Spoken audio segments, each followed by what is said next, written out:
here, Comanche today, Raid Shadow Legends. Welcome to the video, guys. Glad to have you here. Send some positive vibes, some love your way, especially if you need it out there today.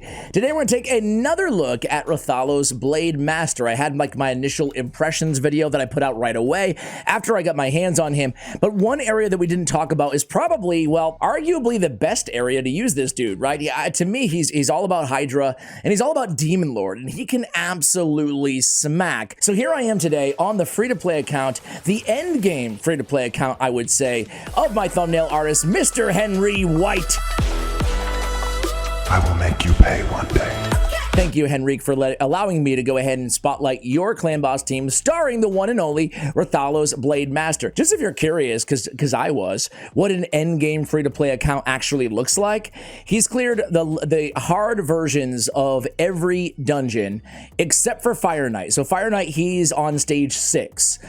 Which makes a lot of sense. He's cleared all the ways to stage 25 in Sand Devil's Necropolis using, I showed this team before, but he's using Ninja and Godseeker and Eerie. So even though he's free to play, he's been playing the game for obviously a long time to have Ninja. And then Phantom Shogun Grove as well, he has not cleared. Everything else though, he's totally cleared everything inside the game, except for Cursed City. I wonder if he cleared... Sorry for not getting to the point here, but I'm just curious. Okay, he has not cleared the boss here in Amos in Cursed City either. Yeah, what about you guys? Is that like kind of what you'd expect from an end game or a free-to-play player who's been playing for years and years and years? Looking like a true survivor, feeling like a little kid. That's pretty much what I expected, I would say. On to his clan boss team. Before I show you the team, I do, and what Rathalos can do, it's pretty dang incredible, man. Especially that A1. It hits really, really hard. As a matter of fact, really quickly here, just to remind you guys on his multipliers, a 3.2 on the A1, a 4 on the A2, and a 4.1 on the A3 ability. Keep in mind, everything gets ramped up because of the HP burn as well. And again, that 3.2 on the A1, I don't know, it doesn't sound like much.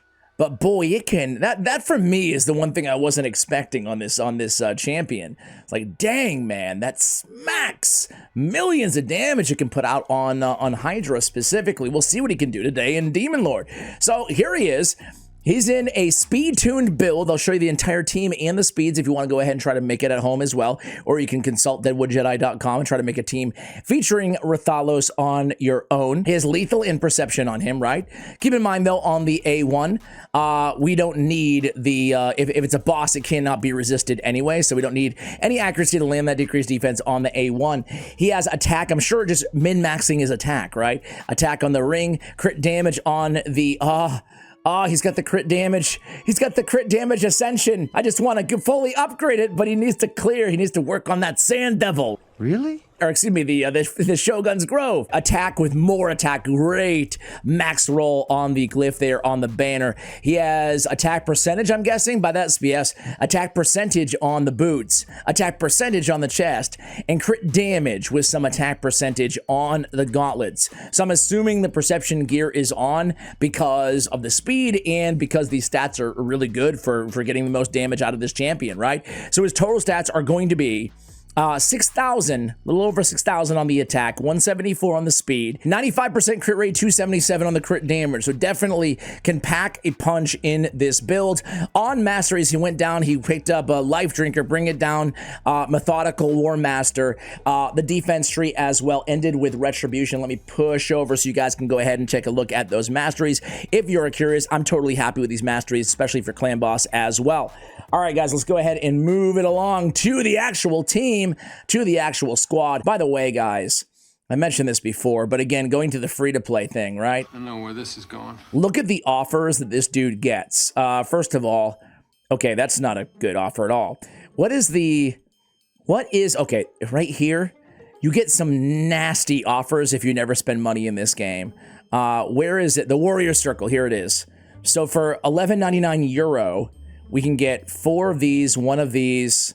Okay. I mean, it's obviously a great deal, you know, for the money, which is sad to say. But man, these Warrior Circle packs, you only really get them if you leave the game for a long time and come back, or if you never spend, they try to entice you to get comfortable with spending in the game. That's when you see those Warrior Circle packs. They're the best packs in the game. look who knows so much, huh? Anyway, here we go, guys. Let's go to Ultra Nightmare and take a look at this squad that he's rolling here. So we have the team right here. We have Razelvarg. I didn't go for the freaking Razelvarg fusion. I'm probably going to steal his account to do a champion guide on the Champion Guide YouTube channel as well. Anyway, with Razelvarg, nothing there in terms of team setup, excuse me. 189 on the speed, getting some damage out of this dude as well. Demitha going in with the customary Light of the Deep as the first priority, but opening with Channel of the Bloodline, making it second priority. Her speed is 295 on Demitha. Seeker's at 189, a slow Seeker build, opening up with the A1.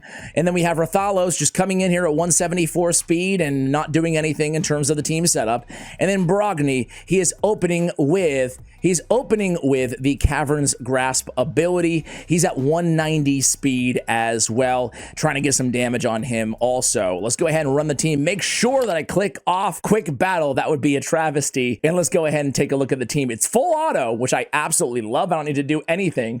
Let's take a look. Now, this team does work against all affinities, but obviously to spotlight Rathalos, it's going to be much better in terms of the damage output on magic affinity here, him being force affinity.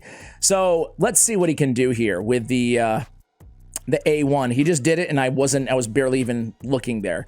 But let's just keep an eye on the damage here that he's putting out off the top. So Smite's triggering off. Here he goes. Boom, 238k. That's pretty dang good. All right, let's keep it going. Obviously, the clan boss, as you can see, is under that HP burn. That was his A1, just shy of 200,000. We also got the War Master proc on that in addition. Let's just keep the damage check up there. 426,000 damage. Man, that's pretty nasty. He's definitely up there with a...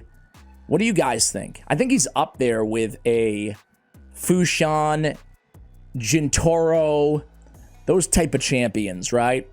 I don't think he's as good. He's maybe up there with a Brachus the Shifter in terms of raw damage to clan boss. Who else would you put in that conversation? I personally think Turvold is a bit better than everybody else, provided that you can have the buffs, enough buffs on him to get that damage out. But, you know, that's my short list just off the top of the dome as my best DPS against clan boss. And I have to say that here early on, he's definitely putting out some nice damage. Now, obviously, he has that HP burn synergy, so we're going to want to make sure that we get that burn back up there. He does bring the decreased defense, which is fantastic as well. Love to have your DPS bringing some essential debuffs to the table as well, or buffs, depending on who you're running, right? So he comes back in there. Keep in mind, Brogni does have the burn in his kit as well. So that will definitely help things out in terms of scaling even more damage from this champion. Either way, he's going in there with some pretty nice hits. I'm going to go ahead and let this run happen. Let us run its course. And actually, you know what I could probably do is just back out and do a quick battle. Yeah, baby.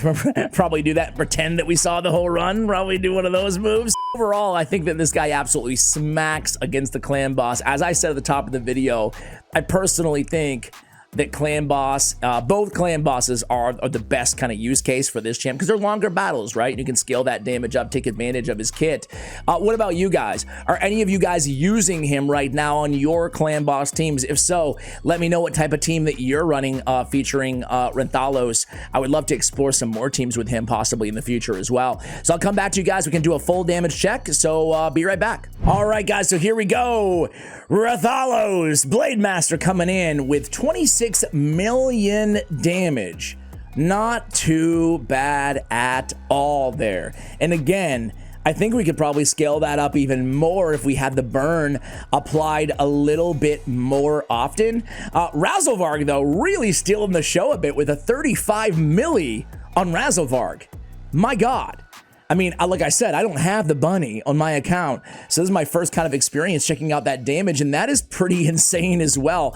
So great DPS, obviously, and bringing again the decreased defense on this team. Really nice to see Rathalos in Clan Boss. Again, on my first guide, I showed him pretty much everywhere some arena DPS check. I put him in a relentless set, tried him out against Hydra Clan Boss. You can check out all that content as well, but I felt like I was really doing a disservice to the champion by not showing him in one of the areas where he shines absolutely the most, and that is, again, Demon Lord Clan Boss. So guys, shout out again to Sir Henry for allowing me to use his free-to-play account. Thank you so much for watching, and as always, take care, guys.